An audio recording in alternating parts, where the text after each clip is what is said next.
Radio Universidad de Chile presenta Tras las Líneas, conversaciones con Manuel Antonio Garretón, Premio Nacional de Humanidades y Ciencias Sociales. Programa producido en el Departamento de Sociología de la Universidad de Chile con el auspicio del Centro de Estudios de Cohesión y Conflicto Social, COES. Muy buenas tardes. Bienvenidos y bienvenidas a Tras las Líneas, el programa semanal del Departamento de Sociología de la Universidad de Chile, con el auspicio del Centro de Estudios de Cohesión y Conflicto Social, el COES, en que examinamos distintos problemas que nos afectan, reflexionamos sobre lo que nos ocurre como sociedad, como comunidad, también lo que ocurre en el mundo y en América Latina, desde la perspectiva particular de las ciencias sociales, que es lo que sabemos hacer. Estamos en el periodo del predominio de ciertos temas que tienen que ver para nuestra sociedad con lo que ocurrió hace 50 años. Pero no solo con lo que ocurrió hace 50 años, sino cómo lo que ocurrió hace 50 años y lo que ha ido luego evolucionando y cambiando en nuestra sociedad nos afecta directamente a lo que somos hoy día. Esto hace que el tema de la memoria sea un tema recurrente. La memoria como tema apareció fundamentalmente en las ciencias sociales precisamente con las dictaduras y a través de los movimientos sociales de derechos humanos que reivindicaban y pedían justicia sobre lo que les había ocurrido y lo que habían vivido. Derechos humanos, memoria, dictadura. Pero en los últimos tiempos, este tema ha ido desarrollándose ya para actores y sectores específicos. Ya no solo como memoria de la sociedad, lo que ocurrió a la sociedad, sino lo que ocurrió a determinados sectores o actores, no solo respecto de lo que fueron las dictaduras o el golpe militar, sino de sus propias historias, sus propias vidas. Y en ese sentido, hay un cruce extremadamente interesante entre el gran tema de los últimos años, que es el tema del género y el tema de los feminismos, y su vinculación con el tema, con la memoria, pero no solo con la memoria de sí mismo, sino la relación entre el género y las memorias que tienen que ver con la dictadura, los golpes militares, las violaciones de derechos humanos. Y esto lo ha estudiado especialmente nuestra invitada de hoy. Se trata de María Angélica Cruz, y perdonen la referencia personal, con la cual me une una larga historia. Fue alumna mía, probablemente la mejor de las alumnas que he tenido. Trabajó conmigo como ayudante durante largos años, en forma muy, muy destacada. Luego fue a España a realizar su doctorado en la Universidad Complutense. Escribió tempranamente un libro sobre los temas de memoria y derechos humanos referidos a la Iglesia en la época de la dictadura, el rol que ella jugó, y ha seguido cultivando básicamente el tema de la memoria y género, porque se hizo especialista en los temas de género. Entre medio de su regreso como doctora en sociología en la Universidad Complutense, trabajamos juntos en 2 proyectos Fondesit. Y ahí fueron sobre otros temas, sobre los temas que tienen mucha importancia hoy, incluso por la manera como se utilizan. El tema del conocimiento experto, tema que suena hoy día en el proceso constituyente, el conocimiento experto y las políticas públicas, el rol del conocimiento experto en las políticas de Estado.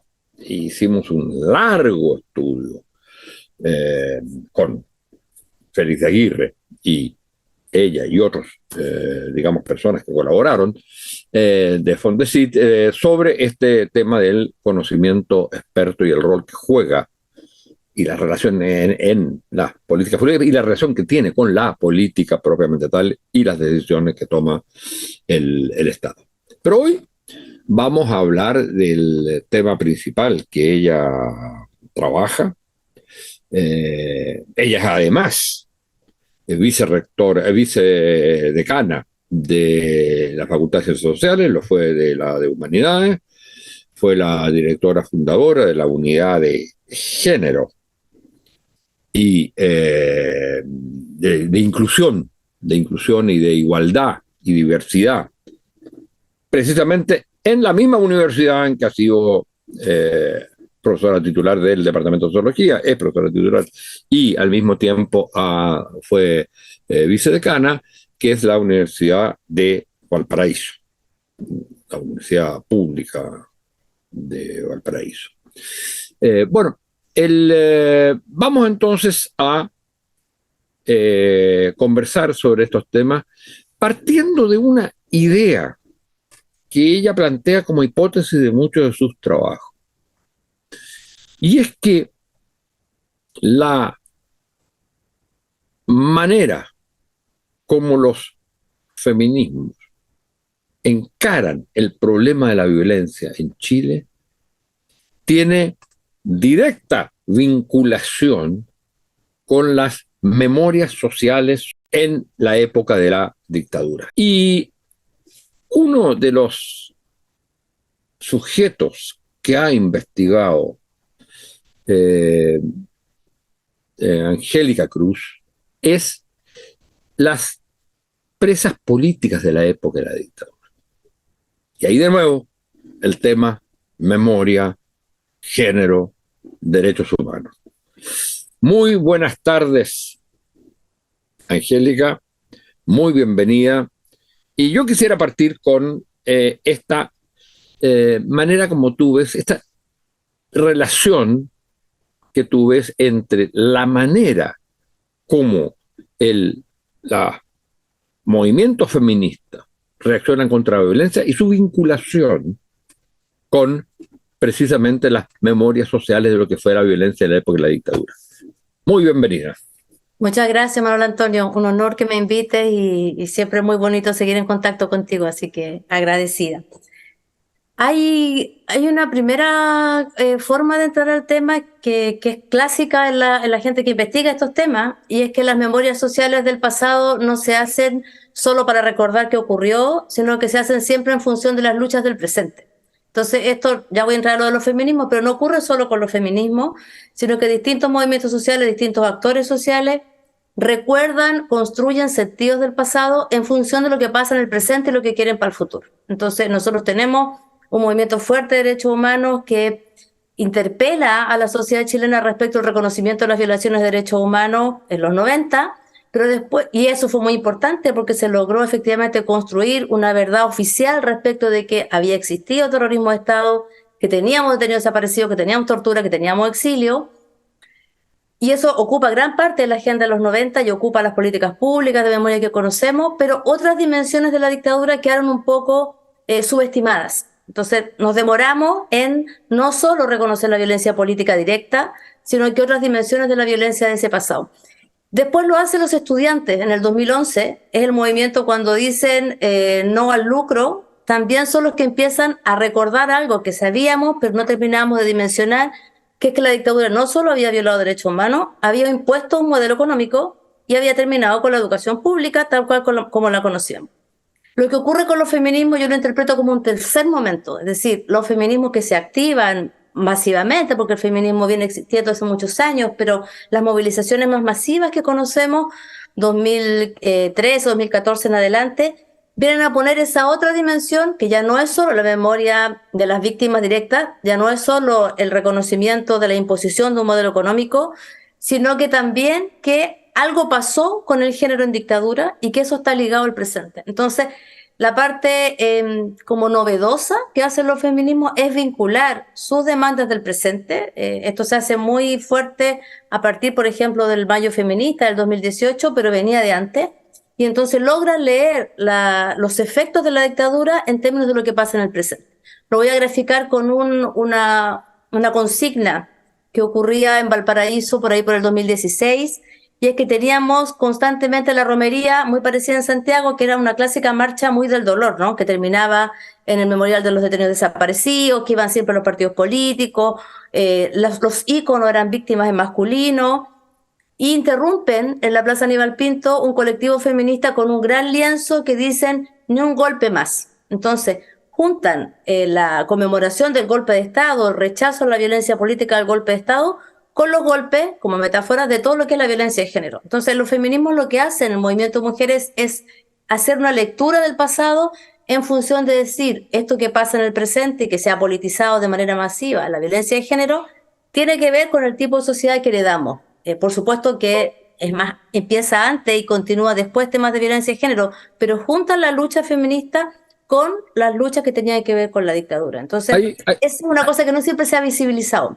Hay algo que dijiste que me obliga a salirnos un poco de este hilo y tomar otro, porque ha sido también, está relacionado con los temas de memoria y ha sido también objeto de mucha discusión. Tú dijiste, y es cierto, y eso es muy importante, que hay una historia oficial respecto a la violación de derechos humanos. Y hoy día vemos una reacción de los sectores, incluso de centro, y, por supuesto, de los sectores de derecha, que se oponen a la idea de una historia oficial. Yo siempre digo, bueno, es que si no hubiera historia oficial, no podríamos decir que el 18 de septiembre fue la fecha de la independencia. Digamos, pues es una historia oficial. Es una historia oficial que somos una república. Y entonces es una historia oficial y hay que hacer de ello, mientras no se haga, el país va a estar enteramente dividido, que hubo un golpe militar que destruyó la democracia y que es, yo diría, el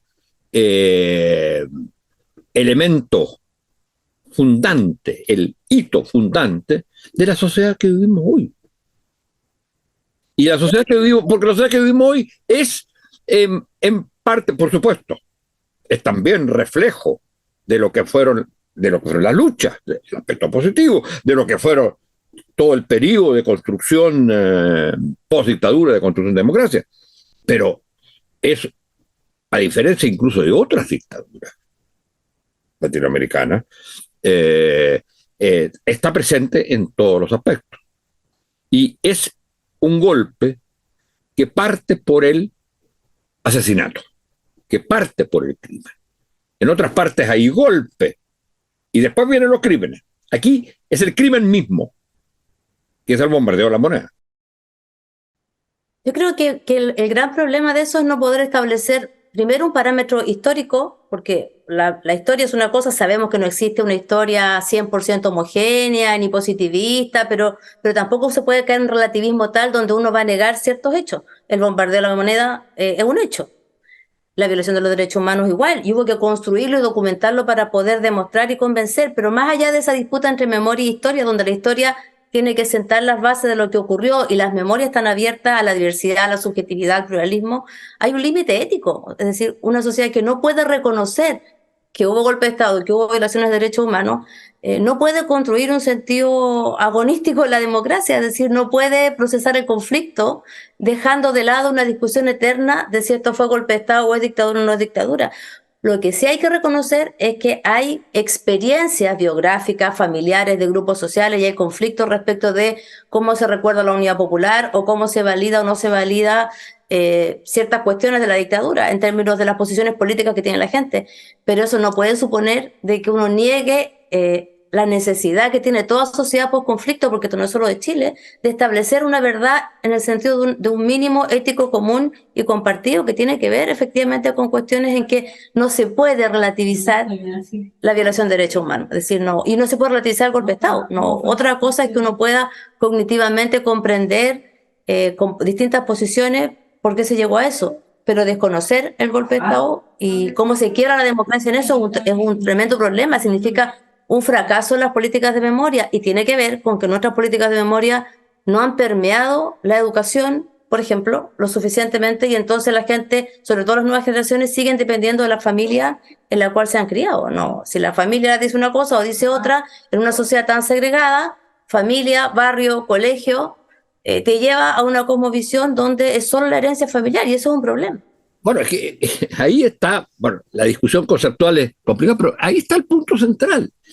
Es que sobre estas cosas tiene que haber memoria oficial. Exactamente. Sobre la violación de derechos humanos, sobre el golpe militar, tiene que haber memoria oficial.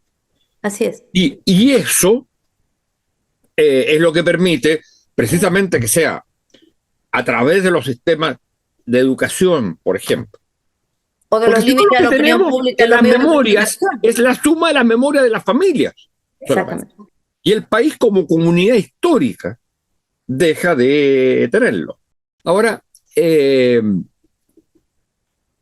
dentro de del campo que tú has estudiado, tienes varios estudios sobre investigación, sobre mujeres que fueron presas políticas.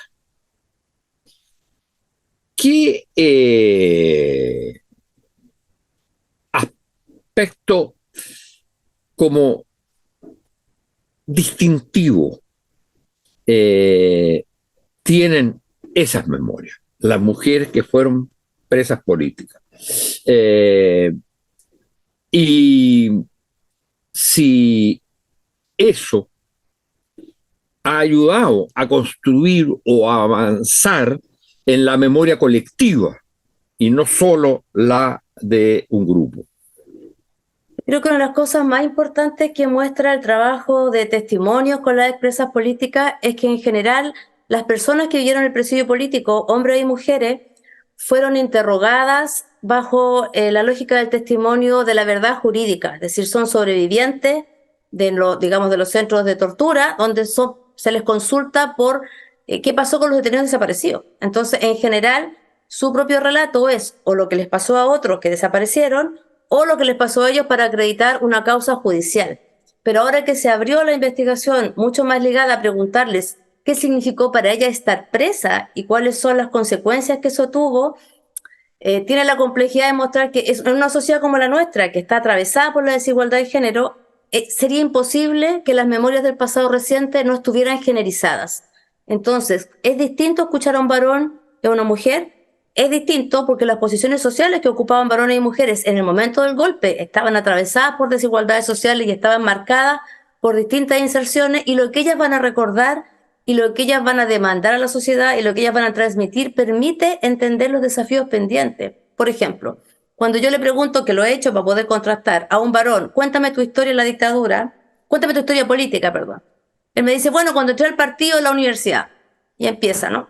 Cuando yo le pregunto a una mujer, cuéntame tu historia política, ella recurre al barrio, a su familia, a cómo el padre la llevaba cuando niña a las marchas del 1 de mayo, a lo que significó para una generación a finales de los 60, durante la Unidad Popular, donde todavía pocas mujeres estaban en el espacio llamado público. ¿Qué significó entrar a la universidad? ¿Qué significó entrar al mundo remunerado? ¿Qué significó trabajar en los cordones industriales, en la educación popular, en el trabajo en los centros de estudiantes? Por ejemplo, tengo una de las grandes dirigentes de la fecha en la reforma de la Federación de la Universidad Católica en la reforma. Fue tan difícil para ellas estar en ese tiempo que no solo cuando viene el golpe, no solo se las castiga por su posición política, se las castiga porque son mujeres que rompieron con las normas de género de ese momento. Y por eso que, por ejemplo, la violencia político-sexual es también un castigo de género. Cuando se le dice a una mujer en condición de tortura que es puta, es distinto a lo que se le dice a un varón. Cuando se utiliza la violencia político-sexual, se hace con fines distintos. Y eso es algo que está en todas las sociedades que han atravesado violencia política. El cuerpo femenino empieza a ser un botín de guerra.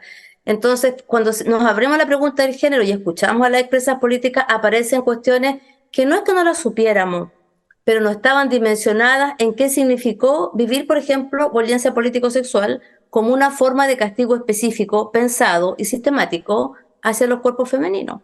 Pero luego hay otras cosas, porque también a veces solo se les pregunta por la violencia político-sexual en condiciones de tortura. Lo que a mí me ha permitido los testimonios con las expresas políticas del Buen Pastor de Valparaíso es también qué otras cosas pasó con ella. Y por ejemplo, que hay una analogía que siempre hago con lo que ocurrió con las mujeres en la dictadura de Franco. Estamos llenas de profesoras que nunca pudieron ejercer, porque le interrumpieron sus carreras académicas, los que estaban estudiando en la universidad o ya eran profesoras, y quedar con los papeles manchados, y lo que ellas te relatan, entonces no es solo la experiencia más brutal de la tortura, sino como el presidio te impidió después poder trabajar remuneradamente, significó precarización laboral, significó lo que ella resiente mucho, romper con lazos sociales para posiciones sociales como las mujeres que en ese momento entraban al mundo público. Entonces, por supuesto que para un varón quedar relegado es muy doloroso, pero él iba a seguir después de la vía política. Aquí hay muchas que no pudieron seguir y que después son cuestionadas con un tremendo estigma porque son mujeres que se salieron de lo que se esperaba de las mujeres. Entonces, lo que ellas permiten interrogarse es por esas cargas de la represión, lo cierro con 2 ideas. Preguntarse por memoria y género, en el caso de las mujeres, es qué dimensiones de la represión tuvieron una carga generalizada, qué pasó con ella. Pero también significa abrirse a la otra pregunta, que a veces queda oscurecida en estas memorias dominantes de las víctimas, que por supuesto que son víctimas, pero no son solo víctimas, y ahí hay algo parecido con la violencia que se denuncia hoy día, por ejemplo, la violencia sexual hacia las mujeres. Hay una categoría de víctimas, pero son algo más. Entonces uno les puede preguntar por las luchas de las mujeres en dictadura, y no se les consulta sobre eso. Entonces ahí aparecen las mujeres en las ollas comunes, aparecen las mujeres en los partidos políticos, aparecen las monjas, las abogadas, las periodistas, las artistas, las estudiantes. Entonces, preguntarse por memoria y género en el relato de ellas es que la gran mayoría siguió participando inmediatamente que salió de la prisión y han sido muy activas en todo lo que hoy día reconocemos como movimiento mujeres, no solo feministas. Tienen un activismo que siempre fue múltiple, nunca estuvieron en una pura cosa. Estaban en el partido, estaban en el hoyo común, estaban digamos, las cuestiones poblacionales, sindicales, lo estuvieron durante la dictadura y lo estuvieron después. Entonces, abre la pregunta por qué recordar. No es solo el bombardeo de la Moneda, no es solo los detenidos desaparecidos como varones, no es solo la experiencia de un militante que efectivamente la gran mayoría de las víctimas de Chile eran varones, pero no estaban solos, y permite abrirse a estas dimensiones no politizadas, la familia, los afectos, las amistades. Las mujeres presas políticas que tú has investigado, son mujeres que son en general tomadas presas por sus antecedentes en la época de la Unidad Popular o por su acción durante la dictadura. Las 2 cosas. Tiene distintos quiebres generacionales, pero las que yo he entrevistado más directamente son mujeres que hoy día tienen más de 60 años y algunas de ellas tenían, por ejemplo, las más mayores, tenían un activismo fuerte y eso también está invisibilizado, por ejemplo, en Valparaíso, en los trabajos rurales, de lo que tenía que ver con la reforma agraria, en los pirquineros, es decir, había un trabajo fuerte y hay presas políticas por el compromiso político en la UP, pero luego hay otras que son tomados presos sus padres, y que ellas eran, por ejemplo, participaban a veces en la Juventud Comunista o en un centro de estudiantes y rápidamente empiezan a salir a la calle en los primeros años a pegar panfletos y las agarran por eso. Y después en los 80, que son las que yo no he entrevistado, pero sí lo que lo conozco por otras investigaciones, están las mujeres que se suman a las luchas de las protestas y de la rearticulación de los partidos políticos. ¿Y se sabe algo de si los victimarios de las mujeres han sido enjuiciados, condenados, o es la impunidad total? Yo no sé el resultado de los juicios, pero sí sé que en los últimos años se empezaron a levantar causas empezadas justamente, por ejemplo, en Santiago. Es muy importante las sobrevivientes de la llamada venda sexy, que empiezan, también en Argentina, que empiezan a empujar causas específicamente por el delito de tortura sexual. También es importante porque a veces se queda con la idea solo de la tortura político-sexual como en lo más escabroso, ¿no? Pero lo que han permitido otros testimonios es que ya del propio hecho de desnudar a alguien hay violencia sexual. Y entonces eso es lo que permite hacer el enganche con las luchas feministas del presente cuando se politiza, por ejemplo, el acoso, o cuando se politiza que no, digamos que hay cierto micromachismo y ciertas maneras, lo que ponen las tesis, por ejemplo, con esta manera después del estallido, respecto de que no corren los mismos riesgos quienes participan en movilizaciones sociales cuando son detenidos por la policía, si se es hombre, si se es mujer, si se es heterosexual, si se es homosexual.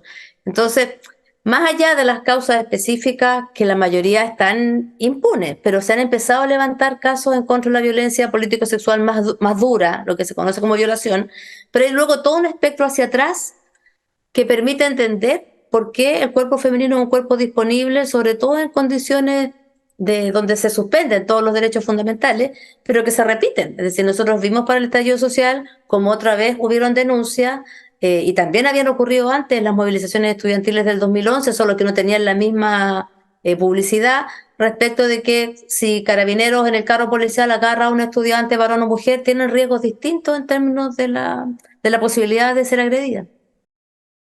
Dime una cosa, ¿tú crees que en los procesos, al final, poco parecido a lo que te decía anteriormente, pero ha habido menos justicia que en el caso de las mujeres, o eso es más o menos igual? Seguramente puede ser parejo, pero hay una cosa que es interesante, que es lo que tú señalas, que hay una especificidad en la violación de derechos humanos a la mujer. Uno, porque se violan derechos humanos, pero otra, porque hay una dimensión particular, un tipo de violación al derecho, a derechos humanos, a la integridad, al derecho a la vida, que es específico de las mujeres. Y en ese sentido, probablemente esa especificidad no está considerada como un delito jurídicamente consagrado, y por lo tanto, cuando se hace justicia se considera la cuestión general de violación a derechos humanos y no la cuestión genérica, digamos, que tú señalas, ¿o no? Porque, por ejemplo, el tema de que frente a una situación de tortura, porque los hombres también fueron violentados sexualmente, pero fueron violentados sexualmente para feminizarlo. Pero en el caso de una mujer hay embarazo. Ya, y ahí, como digamos que las posibilidades de la justicia, tal cual como la conocemos, respecto de casos individuales, de la posibilidad de reparación, son mucho más complejas que eso, porque efectivamente tienes embarazos, en el Buen Pastor, por ejemplo, no había embarazo, pero hubo mujeres detenidas con su guagua, es decir, que tuvo la guagua en el hospital y estuvo con la niña 2-3 años. Entonces, las consecuencias de cómo rearmarse, más allá solo de la justicia, porque creo que el problema es seguir pensando, por supuesto que la justicia penal tiene que existir, pero la justicia social, simbólica, porque esto va a seguir décadas de décadas, la reparación en términos de mucho más amplio que eso, tiene otras dimensiones. Por ejemplo, las mujeres son, no todas, pero son mucho más reclamadas por no haber podido ejercer el rol materno por ser una presa política. El cuestionamiento es mucho mayor que el que se le hace al padre. De nuevo por la carga patriarcal respecto a que los hijos son sobre todo responsabilidad de la madre. El imaginario, por ejemplo, cuando se piensa en la violencia política de los 80 de alguien en el Frente Patriótico Manuel Rodríguez, es mucho más aceptado un varón con un arma que una mujer. Entonces, cuando se piensa, por ejemplo, en la comandante Tamara o en estos íconos respecto de, aparecen como figuras monstruosas, porque no se concibe que una mujer pueda ser violenta. Entonces, hay una serie de estigmas, de cargas patriarcales respecto a nuestros imaginarios de que las mujeres somos dadoras de vida, tenemos que ser como la Virgen María. Entonces, salirse de las normas de género es distinto para varones que para mujeres. Voy a poner otro ejemplo. Olga Ruiz, que es una investigadora que trabaja en la UFRO, cuando se ha investigado las figuras de la traición, las personas que en condiciones de tortura habrían entregado información y habrían colaborado, cuestión que es muy discutible porque la frase de quien entra como víctima sale como víctima. Pero el juicio que se hace a un varón como el Fanta es que se reconvirtió ideológicamente y por eso después se pasó al lado, digamos, de los represores. El juicio que se hace de las mujeres, como la flaca Alejandra y otras figuras icónicas, es que fueron amantes de sus verdugos. Eso también se ve en Argentina. Es decir, la sospecha de la colaboración vuelve a ser sexualizada. Es decir, una mujer que fue quebrada en dictadura y que empieza a ser cooptada por los organismos represores, es tildada como amante de sus captores. No se dice lo mismo de los varones.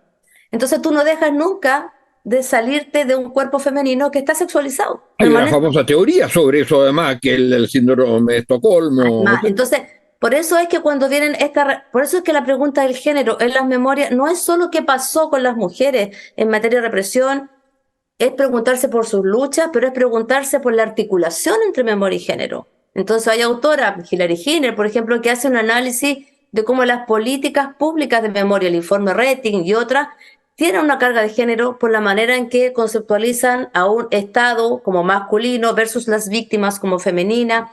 Es decir, preguntarse por cómo el género opera en nuestra manera de reconstruir el sentido del pasado es mucho más complejo que lo que pasó con mujeres de carne y hueso. Tiene que ver con las disputas simbólicas de lo que es lo femenino y lo masculino.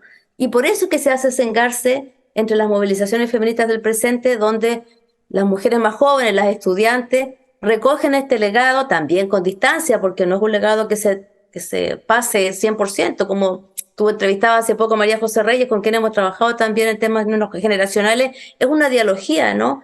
Pero las jóvenes reciben parte de esa herencia en términos de entender que las detenidas desaparecidas, las mujeres torturadas, las mujeres exiliadas, no solo fueron castigadas por ser de izquierda, enfrentaron mayores dificultades porque rompieron las normas de género. Y al revés, y eso también es muy bonito, porque en las marchas también me ha tocado ver mujeres, por ejemplo, de la agrupación de ejecutados políticos, que siempre estaban con la foto de su familiar o ejecutado detenido desaparecido, y que hoy día marchan con el pañuelo verde, que no eran mujeres feministas, pero que se reconocen en entender las luchas, por ejemplo, por el aborto, como parte de luchas por la justicia social. Entonces se entiende que la desigualdad social no puede entenderse sin el género.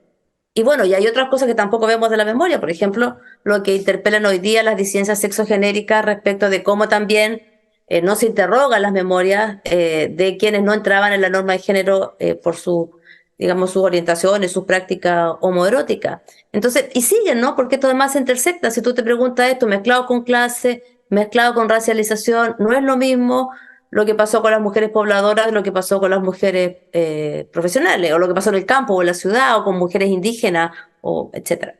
Entonces, como una pregunta inacabada, como que cada grupo social que problematiza el presente trae nuevas preguntas para los procesos de memoria. No son nunca recordar por recordar como algo estancado. María Angélica Cruz, tenemos que terminar. Yo creo que aquí hay un tema muy, muy profundo que tiene que ver con digamos, el momento en que estamos viviendo.